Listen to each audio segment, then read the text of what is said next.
Hello students, class 10th UP board की 2022-23 की परीक्षाओं के लिए आज हम आपको एक्सरसाइज 1.1 का क्वेश्चन नंबर 2 कराने वाले हैं। इसको ज़रा ध्यान से समझिएगा। देखिए क्वेश्चन क्या लिखा हुआ है, दर्शाइए कि कोई भी धनात्मक विषम पूर्णांक 6q + 1, 6q + 3 या 6q + 5 के रूप का होता है। ठीक है, जहाँ q कोई पूर्णांक है। अब इसमें यहाँ पर शब्द आया है धनात्मक विषम पूर्णांक। हाँ, आपको पता होगा 9th क्लास में पढ़ते हैं कि पूर्णांक दो तरीके के होते हैं, धनात्मक पूर्णांक होते हैं और एक ऋणात्मक पूर्णांक होते हैं। और यहाँ पर जो बोला है धनात्मक पूर्णांक बोला है, धनात्मक, और वो भी कैसा, विषम, जो दो से ना कटे। ठीक है, तो आप देखिएगा इसको किस तरीके से करेंगे। हमें ये दिखाना है कि कोई भी धनात्मक विषम पूर्णांक या तो 6q + 1 या 6q + 3 या 6q + 5 के रूप का होता है। तो देखिएगा हम इसे किस तरीके से करेंगे। हम लिखेंगे सॉल्यूशन में माना a कोई धनात्मक पूर्णांक है। ठीक है, मान लीजिए कि इसे a को हम किसी b से भाग देंगे। a को b बराबर 6 से भाग देने पर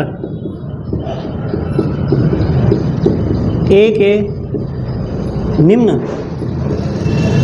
मान प्राप्त होंगे। अब ज़रा इसमें एक बात समझिएगा आप कि हमने आपको एक यूक्लिड विभाजन प्रमेय बताई थी इससे पिछली वाली वीडियो में, उसका लिंक डिस्क्रिप्शन में दिया हुआ है, आप वहाँ से उसे देख सकते हैं। उससे यूक्लिड विभाजन प्रमेय का से HCF निकालना बताया गया है।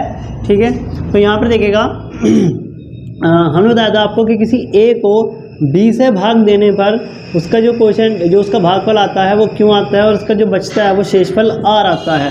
हमने आपको यूक्लिड विभाजन प्रमेय का स्टेटमेंट बताया था कि a = होता है bq + r।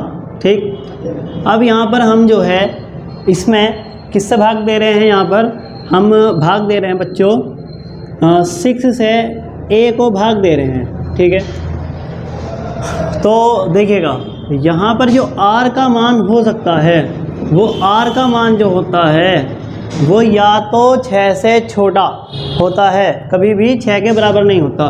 देखिएगा r का मान जो आ सकता है वो 0 भी आ सकता है, 1 भी आ सकता है, 2 भी आ सकता है, 3 भी आ सकता है, 4 भी आ सकता है, 5 भी आ सकता है, लेकिन 6 नहीं आएगा। और देखिएगा ये कैसे किया हमने, तो इसमें जो है मान लीजिए कि आप जो है यहाँ पर आपका एक ही जगह पर आपका 13 है या आपका 12 है, एक ही जगह पर आपका 12 है, तो यहाँ से आ गया आपका 6 दूनी 12। तो यहाँ पर r का मान क्या आ गया बच्चों, 0। ठीक है, अब मान लीजिए कि आपका जो एक ही जगह पर है 13 है, तो यहाँ से हम कह सकते हैं कि 6 दूनी 12, ये r का मान आ गया आपका यहाँ पर 6 दूनी 12, 13 में से 12 गया, 1 बचा, तो ये पे r का मान आपका 1 आ गया। ठीक है, और अगर अब भाग करो इसमें 14 को, तो क्या आएगा 6 दूनी 12, और यहाँ से 14 में से 2 गया, 14 में से 12 गए, 2 बचे, तो यहाँ से r का मान 2 आ गया। ठीक है, और इसी तरीके से जब आप भाग कर रहे हैं 6 से 15 को, तो क्या आएगा आपका 6 दूनी 12, तो 6 दूनी 12, तो 15 में से 12 गए, 3 बचा, ये r का मान आ गया आपका 3। इसी तरह से अगर आप 6 से 16 को भाग करें तो 6 दूनी 12, तो यह आ गया आपका 4, यानी कि आपका मान आ गया आपका 4, r का मान 4 आ गया। और इसी तरीके से 6 से अगर आप 17 को भाग करें तो 6 दूनी 12, 5 बचे, तो r का मान आ गया आपका 5। और इसी तरह से अगर आप 6 से 18 को भाग करेंगे तो यह जाएगा आपका 6 × 18, तो r का मान फिर से 0 आ गया बच्चों। तो इसमें यह है कि जिससे हम भाग कर रहे हैं, जो भी हमारा भाजक होता है, और शेषफल का मान हमेशा उससे 1 कम तक आता है। तो कहने का मतलब ये है आपका कि अगर आप किसी a को 6 से भाग करेंगे, तब आपका जो r का मान है, r का जो मान आएगा आपका वो याद आएगा 0 या आएगा, 1 या आएगा, 2 या आएगा, 3 या आएगा, 4 या आएगा, 5 या जाएगा बच्चों आपका 6। ठीक है, इसी तरह से मान लो कि अगर आप जो है इसे भाग कर रहे हो, आप a को 3 से भाग कर रहे हो, 3 से कोई a को 3 से भाग कर रहे हो, तब आपका जो r का मान है वो 0 से लेकर 3 से 1 कम तक आएगा, यानी कि आर का मान 0 भी आ सकता है, 1 भी आ सकता है और 2 भी आ सकता है। कभी भी 6 जिस संख्या से भाग दे रहे हैं उसके बराबर नहीं आएगा, उससे एक संख्या कम तक ही आता है शेषफल। ठीक है, तो अब जैसे हमने मान लीजिए कि हम 6 से भाग कर रहे हैं, यहाँ पर हम जो है 6 से भाग कर रहे हैं ए को हम जो है 6 से भाग कर रहे हैं, तब हमारा आर का मान क्या आएगा बच्चों? या तो आएगा हमारा 0 आएगा, या 1 आएगा, या 2 आएगा, या 3 आएगा, या 4 आएगा, या 5 आएगा। ठीक है, अब इसमें जो है हम यूक्लिड विभाजन प्रमेय का जो है हमारा वो जो स्टेटमेंट है a बराबर बी क्यू प्लस आर, इसमें हम मान रख के देखते हैं आर के।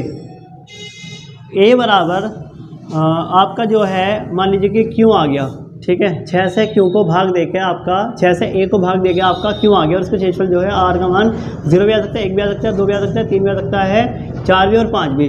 तो यहाँ पर a बराबर एक तो आ सकता है b की जगह पर आपने रखा है 6, तो 6q प्लस आर की जगह पे यहाँ पे इसमें 6q प्लस आर ये आएगा आपका। ठीक है, तो इसमें आप एक बार तो आर की जगह पर 0 रखें, एक बार आर की जगह पर 2 रखें, एक बार इस तरीके से 1 2 3 4 रखते चले जाएँ। तो अगर a आर की जगह पर हम जो है 0 रखते हैं तो 6q प्लस 0 आ जाएगा, यानी कि 0 को इसमें जोड़ेंगे तो 6q ही आ जाएगा।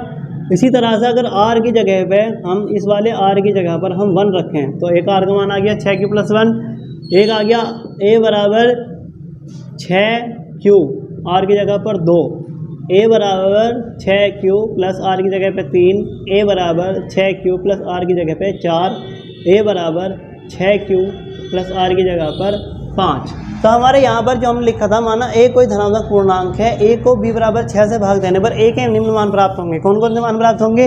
ये प्राप्त होगा a बराबर 6q, a बराबर 6q प्लस 1, a बराबर 6q प्लस 2, इनको यहाँ पर लिख देंगे। तो हमारे प्राप्त हो जाएंगे 6q, 6q प्लस a के निम्न मान प्राप्त होंगे 6q plus 1, 6q plus 2, 6q plus 3, 6q plus 4, 6q plus 5।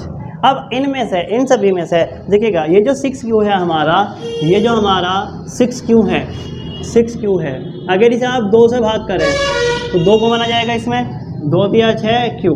ठीक है, जबकि अच्छा इसी तरीके से अगर 6q प्लस 2 को में 2 कॉमन ले लेंगे तो ये आ जाएगा 2 दिया 6q प्लस 1, और ये अगर इसी तरीके से आप 6q प्लस 4 में कॉमन ले लेंगे, 2 कॉमन ले सकते हैं, 6q प्लस 4 में 2 कॉमन ले सकते हैं।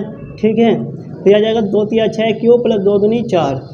लेकिन तो जिसमें 2 कॉमन ले सकते हैं आप, वो तो आ गया आपके सम, क्योंकि ये सभी 2 से कट रहे हैं। ठीक है, 2 से विभाजित हो सकते हैं, तो 2 से विभाजित होने वाली संख्या क्या कहलाती है? सम। जबकि आप जो है अगर आप इसे देखें तो 6q प्लस 1 को, तो इसमें आप 2 कॉमन नहीं ले सकते, क्योंकि इसलिए तो कट जाएगा 2 से 6, तो लेकिन ये 1 नहीं कटेगा। तो यहाँ पर हम कह सकते हैं कि ये 2 से नहीं कट रहा। इसी तरीके से 6q प्लस 1 2 से नहीं कटेगा, 6q प्लस 3 2 से नहीं कटेगा, और 6q प्लस 5 2 से नहीं कटेगा। तो जो 2 से कट जाएगा, जैसे कि 6q है, 6q प्लस 2 है, 6q प्लस 4 है, तो ये तो होंगे सम।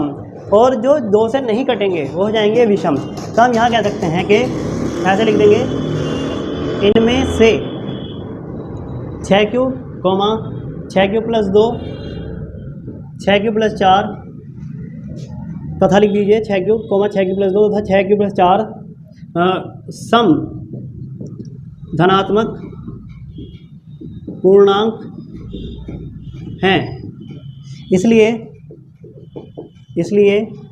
ये सम, इसलिए ये 6q प्लस 2 तथा 6q प्लस 4 सम धनात्मक पूर्णांक हैं लिखेगा, क्योंकि ये 2 से विभाजित हैं,